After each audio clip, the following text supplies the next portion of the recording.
Me and my girlfriend have never fought, we get along fine. We have been living together for 9 years now, and have been dating for 12 years. We have a healthy sex life, we both have decent jobs that bring in decent money. In the past we talked about marriage a lot and would often joke about what our wedding would be like. Yes, I know how stupidly lame this sounds, however we always agreed we needed to settle down first. We bought a house about 1.5 years ago, and were finally able to settle down. Our work schedules normalized, we were able to remove a huge waste of time from commuting. And we were finally able to take various activities after work, e.g., dancing classes, cooking classes, etc. We were able to finally settle down. Finally we decided to take a week off and unplug on the week of 12-year anniversary. She wanted to go camping and hiking, and do the things we used to do when we were first dating. Unbeknownst to her, I secretly decided to pick the exact same area where we met to do our hiking / camping trip. 2 weeks ago as we are leaving she realizes where we are going and becomes ecstatic, and gushes about how romantic I am. More or less everything seems perfect. We do our hike, and we unpack, set up, and by sundown everything feels perfect. So I decided to pop the question. This is where everything kind of falls apart. I ask her, and she just says no. We literally went from I love yous to the single most awkward silence I have ever had in my life in the time span of about a minute. We sat there kind of not saying anything before she says she is tired and goes to bed. She basically proceeds to cry herself to sleep while I sat there doing nothing.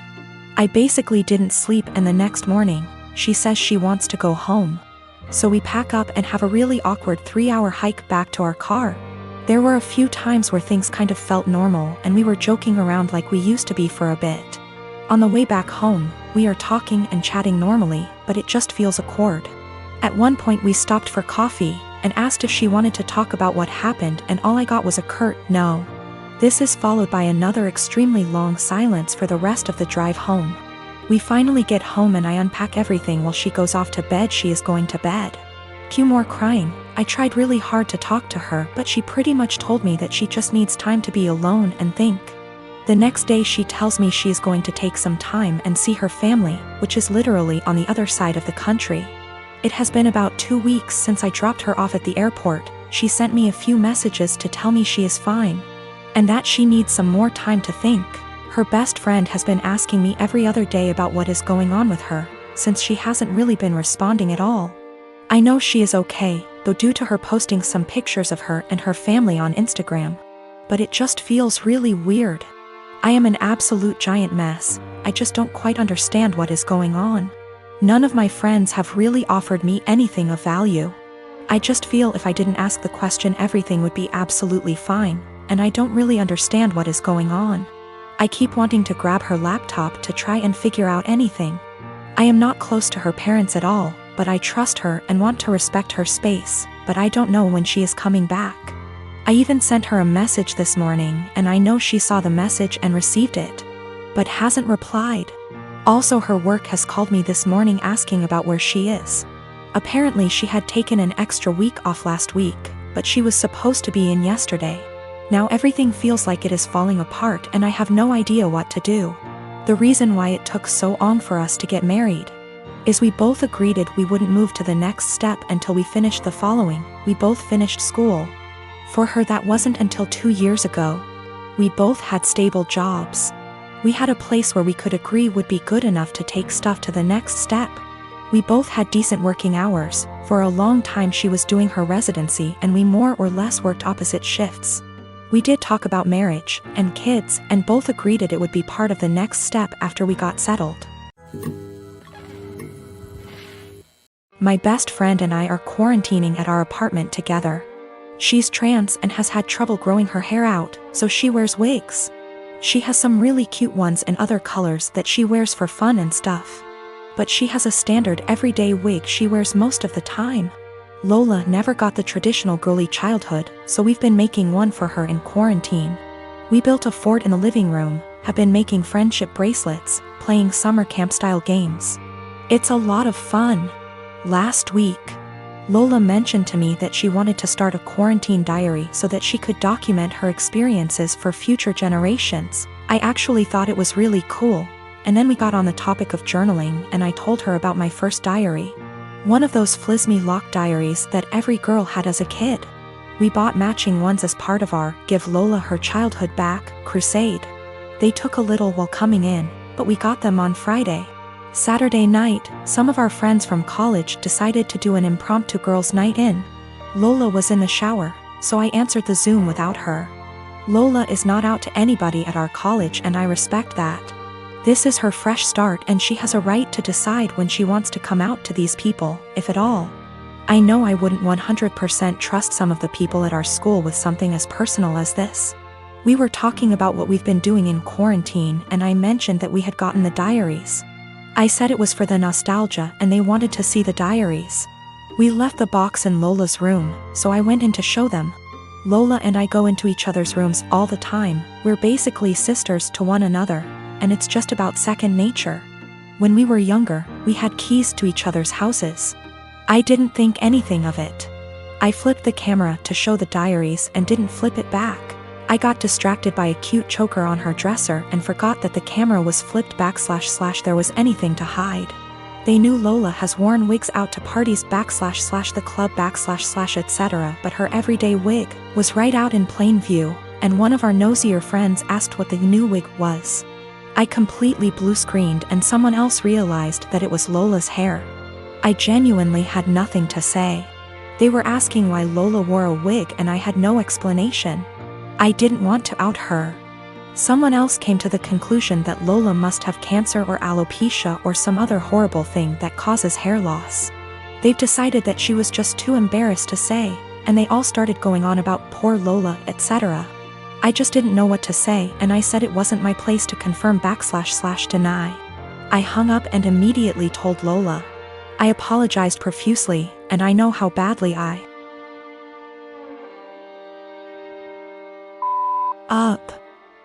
feel so guilty about it. But, understandably, she's upset. Now, she's being forced to decide whether or not to out herself. Lola, understandably, doesn't want to lie about having some serious disease, and people are already trying to show support. At the same time, though, she doesn't want to have to come out. I don't know what to do. I want to support her, but she doesn't want to even see me right now. I've been with my boyfriend for 11 years, since I was 15. His mother has hated me since the first day she met me. She hated me due to my ethnicity, Kosovan Albanian. She hated me due to my career. I work as a model, and she decided that makes me an empty-headed, vain, shallow person. Then when I told her I still planned to go to university alongside my career, she said I was doing it to impress my boyfriend. I've since left uni with a distinction, and her new reason to hate me is I try too hard. She has also insisted I've cheated on him throughout our entire relationship, which is a ridiculous claim. I've never even kissed another man in my whole life. I have zero desire to cheat and never will. Late last year, she attempted to void the insurance on my boyfriend's motorbikes. She tried to do this under my name, so hypothetically, when he was arrested for riding with no insurance and called his insurance company, I'd get the blame. After this happened, my boyfriend and I agreed to cut her out, however it hasn't stuck. She left my boyfriend alone and respected his wishes for NC, but she's continued to contact and harass me. This leads to the last few weeks. My boyfriend works as a motorcycle test rider, and he got in an awful motorbike crash while working. As such, I now need to care for him. I'm okay with that, and I'm focusing on seeing it as an opportunity for us to get closer. It's been nice, honestly. However, his mother has been awful to me. She's called me litany of terms. From things as tame as stupid to things as awful as a nasty Serbian half-breed. I'm not Serbian, and she's well aware that calling a Kosovan a Serb is offensive. I tried to block her, so she started making new iMessage accounts and began to continuously harass me via those accounts. Then came Friday night. The police turned up at our door. I was pretty confused and was quickly told they were there to do a welfare check as they'd received multiple claims of horrific abuse I was apparently putting my poor boyfriend under. Obviously, they quickly discovered he was fine, albeit grumpy, and they left. I know for a fact it was his mother. Some of the details the police mentioned made that obvious. I'm now at a point where I've realized I literally cannot do this. I'm going to press charges against her for the insurance and harassment. It's a crime in the UK. And I'm likely going to sue her for damages. For the sake of my mental health, I need to do this. I don't want to be a victim, and she needs to be forced to stop. I have mentioned my intentions to her if she doesn't back off, and she's pretty much mocking me and saying I won't. I absolutely will. I just feel like this morally may make me an awful person. She sucks, I know this. However, she's old and miserable enough as is, and I feel like doing this may ruin whatever small amount of life she has left. It feels like it may be too far. I really don't know though, and I genuinely cannot be objective here. So I am 22 years old. I don't have much knowledge about finances and stuff as I still live at home as I'm at university. I do however pay my parents about £300 a month rent. I pay my own phone plan, buy material stuff I want or need, pay out for other services like for music or whatever, and try to put as much as I can in savings whilst still keeping enough in my main account for day-to-day purchases. Currently, I am saving up for driving lessons and hope that if I pass decently, I can use some of my savings towards getting a car. I'm in my final year of uni, so I'll be done and able to work full-time when all this happens. I also decided to get a credit card so I can learn how to manage credit wisely and build some up. My credit score is good for someone of my age and circumstance, but obviously it's nothing great in comparison for other stuff. I should point out that at most I only plan on using this card with a total adding up to £100. I've stuck to that so far and only actually used it twice, with these purchases only adding up to £80, and I paid it off quickly. I do not plan on exceeding my limit anytime soon, as I've heard far too many horror stories of people just using their credit card too much cause it was handy and getting into debt. The only people I disclosed this to was my dad, as my mom has the tendency to blab to my brother and sister-in-law, both 28. She happened to overhear us talking one day, and before I knew it, my brother and sister-in-law got wind and asked me if they could use it. They both admitted they had debt spurred on by excessive credit card use and thought that since I basically had nothing owed on mine, it was free money. I told them quite politely that I was really uncomfortable with that idea and that I would owe the money, and I can't magic up that kind of money. Things went quiet until a few days later they both turned up at the house. They were nice to start with, but basically started demanding I let them use the card, and they tried to manipulate my mother into guilting me into doing it. I got really angry, and when my brother said I owe it to them because they used to babysit me up until a couple of years ago, I laughed in their faces and walked out.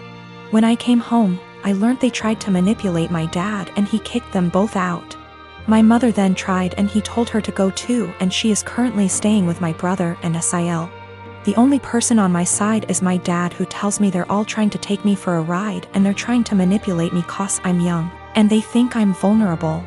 My brother, sister-in-law and mom on the other hand think it isn't a big deal letting someone else use my card. It's really messing with my head, and I just want everyone to stop being in an argument